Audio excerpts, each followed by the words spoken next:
President of the United States.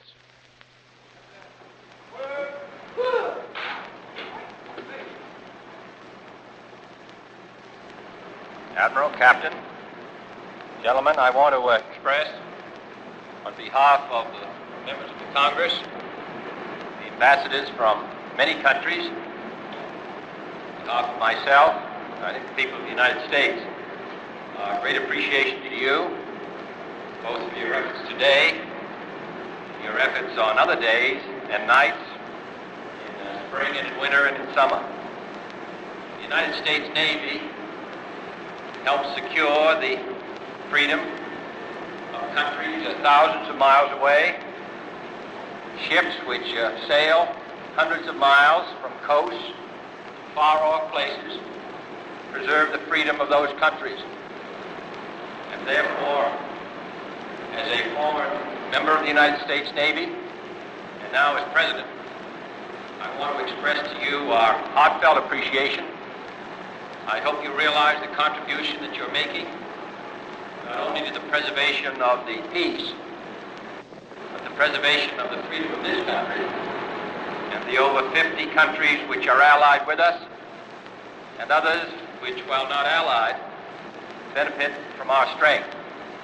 What you have shown us today, the ships, the techniques, and most of all, your own skill and courage, makes all of us return to the Capitol with a good deal more confidence and hope.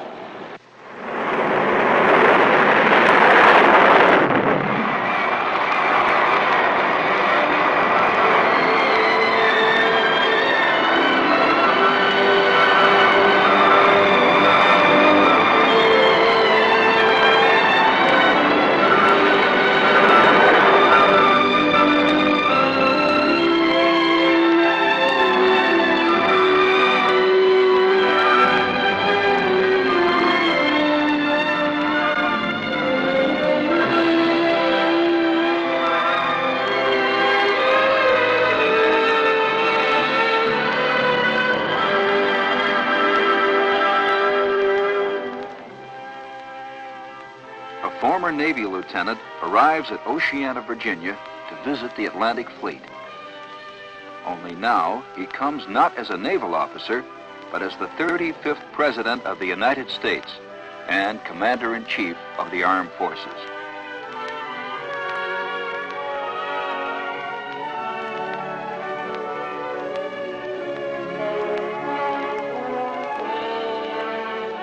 The President's party first visits headquarters of the Supreme Allied Commander, Atlantic, Admiral Robert L. Dennison. Here, President Kennedy meets officers of the NATO nations who share in the security of the vital Atlantic Sea frontiers.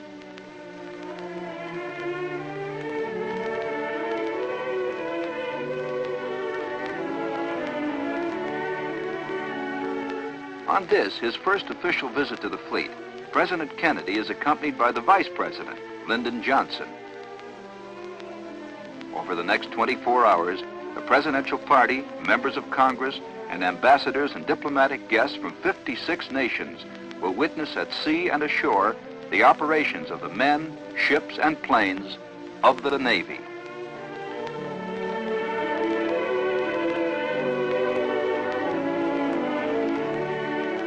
Nerve center of the Atlantic NATO Command is Operations Control Center. Here, in the event of war, would come the orders sending into action the seagoing forces of 14 nations as one Navy. One such ship would be the Thomas A. Edison, newest of the Polaris submarines.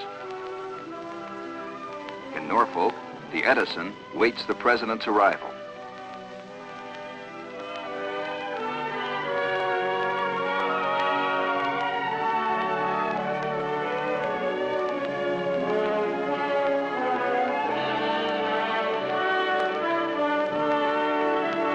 Within weeks, this submarine will join the Polaris fleet already deployed on patrol.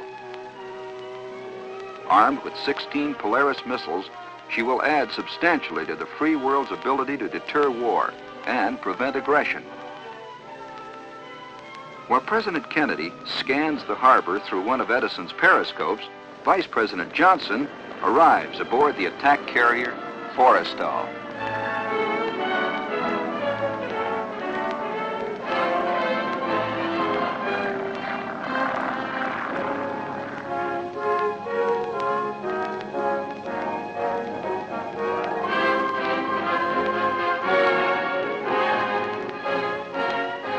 The cruiser Northampton, a flagship of the Atlantic Fleet, mans the rail for the Commander-in-Chief.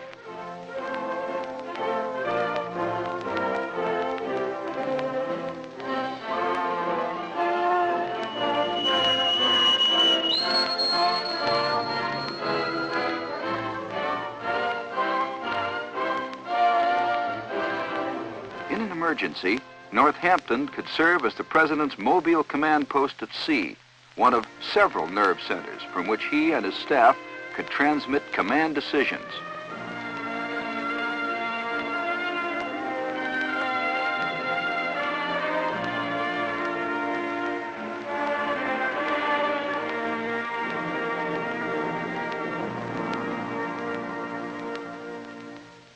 Third thing I would like to A briefing in the ready room. It's good today. If for some reason we had to divert to the beach, there are plenty of alternate fields along the coast that you can get into. We're operating just south of Cherry Point here. We have a master jet base here, Cherry Point. Hunter Air Force Base here at Savannah has runways that can take the Vigilante. Are there any questions from anyone? Pilots and air crewmen have an opportunity to be ambassadors themselves. They've visited many nations, but seldom has there been the opportunity to reciprocate at sea. The chargé d'affaires of the Republic of Mali. Yes. Of Western Africa. Western Africa, yes. It's a pleasure to meet you. I am the ambassador of Honduras. Oh, sí. Tengo mucho gusto. Tengo mucho Muchas gusto. gracias that you speak Spanish. Un poquito. This is my bombardier, Lieutenant Monroe. My name is Mr. Davila. I am from Tegucigalpa, the capital of Honduras. Very I am good. representing my country, your great country, United States. It's my pleasure to meet you, sir. Yes. Senator Byrd, I'm Commander Heath. It's a pleasure to know you, sir. Honor to have you aboard. This is my bombardier, Lieutenant Larry Monroe. Pleased to meet you, sir. Is this your first visit with us aboard the Enterprise? Yes, Senator? first time to the Enterprise. I'm very proud of the fact it was built in Virginia. I'm one of those that believes in airplane carriers. Well, of course, I'm very glad to hear you say that, sir.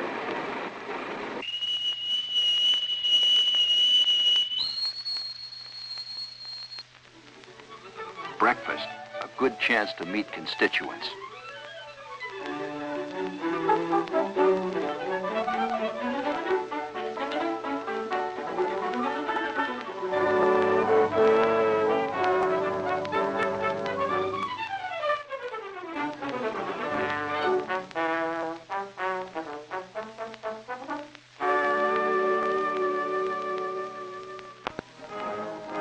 And now, honors, salutes, and ceremonies by the fleet. Nowadays, fleets are widely dispersed across thousands of miles of ocean.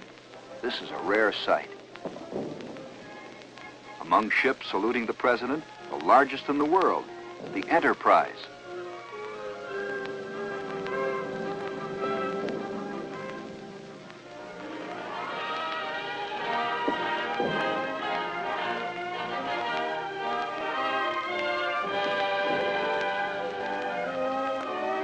Small, sleek destroyers.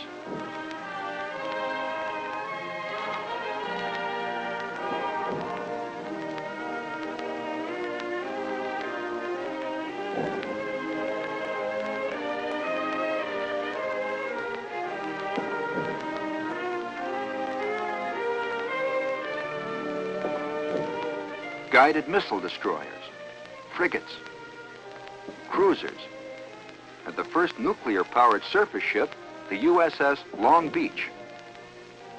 Amphibious assault ships and their Marines. Proud, dedicated men, proud ships, an answer to the President's question.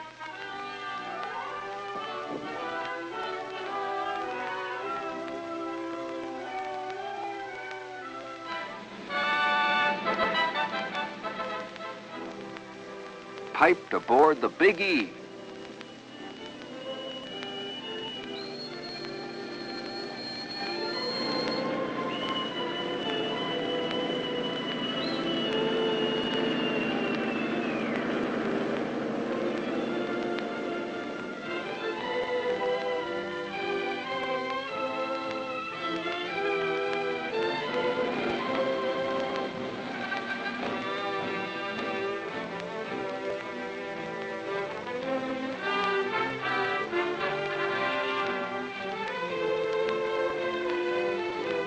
Anti-submarine rockets are ready.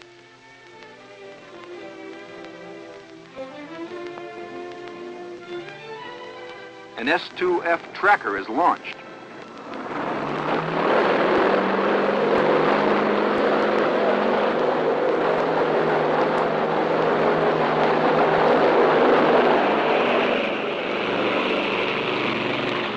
Carrier helicopters also play an important role on the sub-hunting team.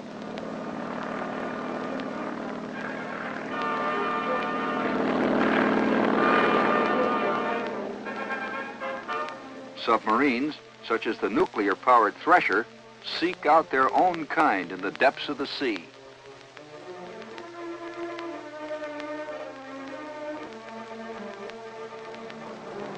A land-based P-2V Neptune starts the show.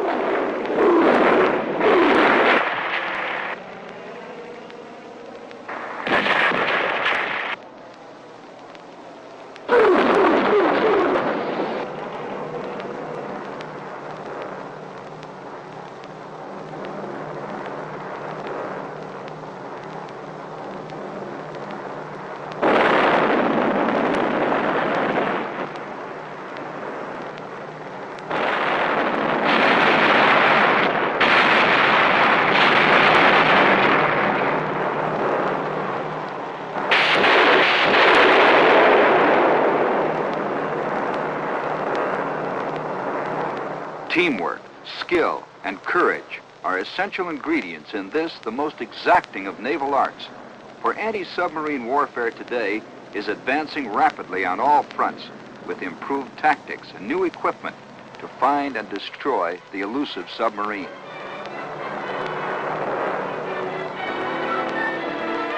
Typical of these weapons is ASROC, a sub-killing missile.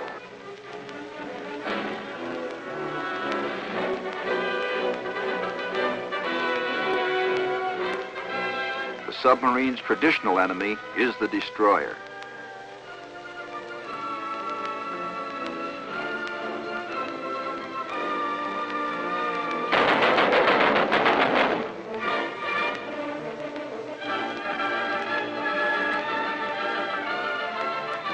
These high-speed sub-hunters remain one of the most effective challenges to submarines threatening our sea lines of communication.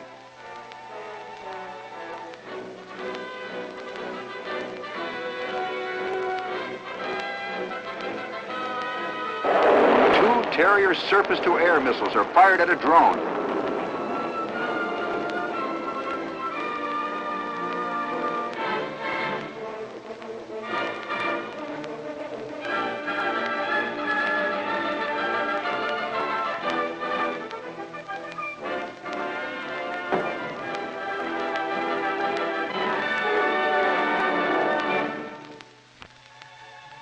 Enterprise and Forrestal now turn into the wind to launch aircraft.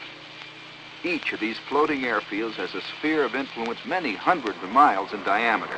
Spheres of influence which can be moved where needed, when needed. There are no fixed addresses in the fleet. A demonstration of fleet air firepower by high-performance jet aircraft. The Navy's newest and hottest, the F-4H Phantom. The A-3J Vigilante, attack bomber of tomorrow.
Within minutes, the 4-acre flight deck is empty.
New weapons, new techniques, new demands.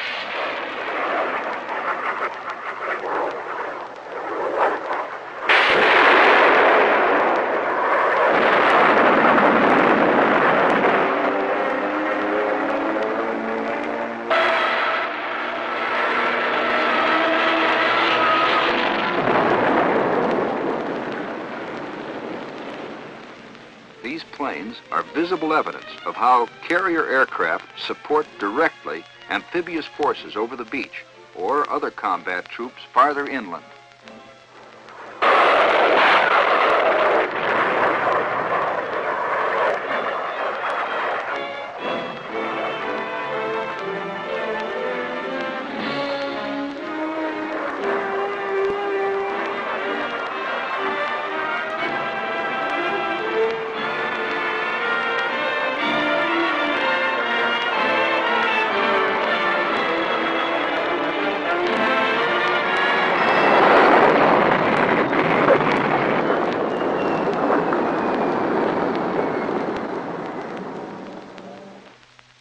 What you have shown us today, the ships, techniques, and most of all, your own skill and courage, makes all of us return to the capital with a good deal more confidence and hope. I'm very grateful to you. I want to express my personal thanks to all of you.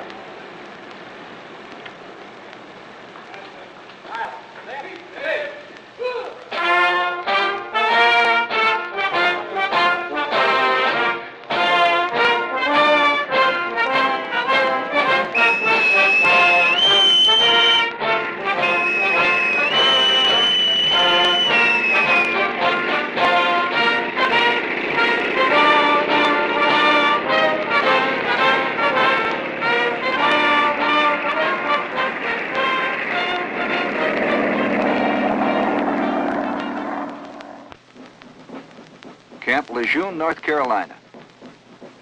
Here, hard-hitting, battle-ready units armed with the latest weapons are prepared to go into combat at any level of the wide spectrum of nuclear or limited warfare.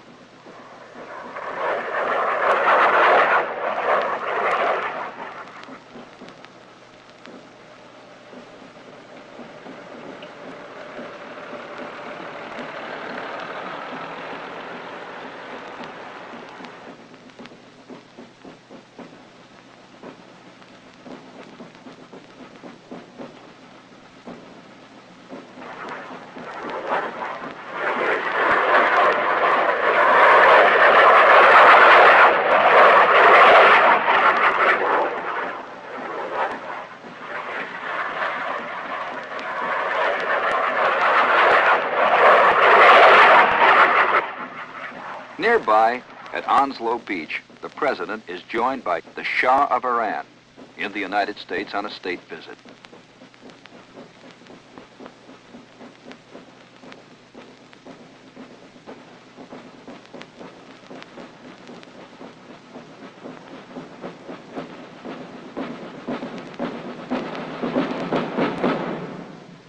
the landing force. Now land the landing force.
Carrier aircraft are essential for close air support of amphibious landings.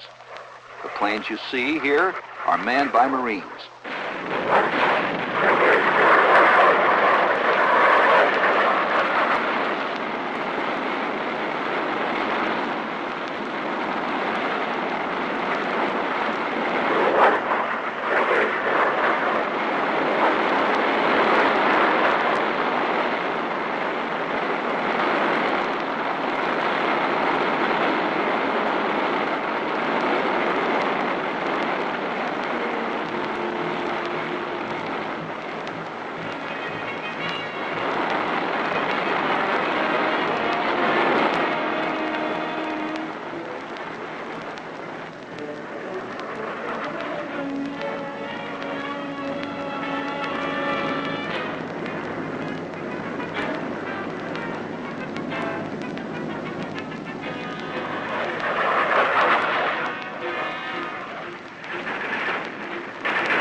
The President now leaves for Bogue Field, where he and his guests will inspect a new Marine Corps development, the Short Airfield, for tactical support.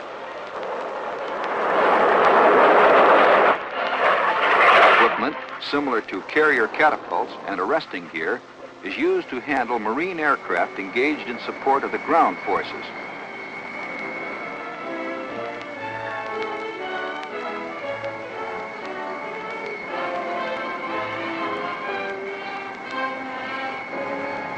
This prefabricated short airstrip can be built in very little time.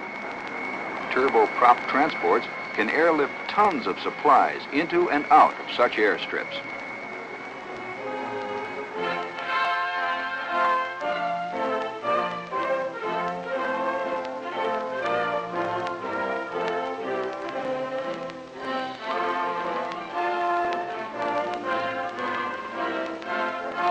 Thus, after participating in 24 hours of continuous fleet operations, President Kennedy leaves for Washington and the affairs of state.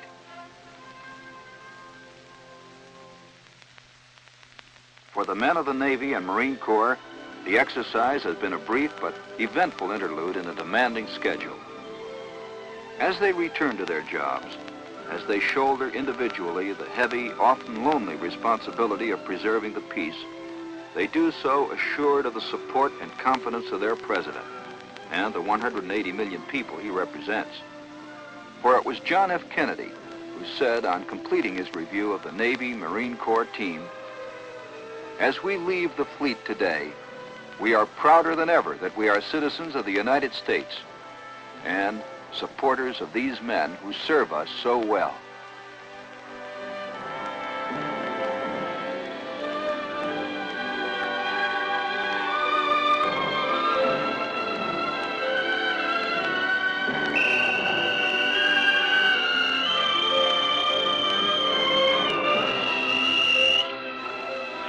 Special sea detail. Set the regular steaming watch.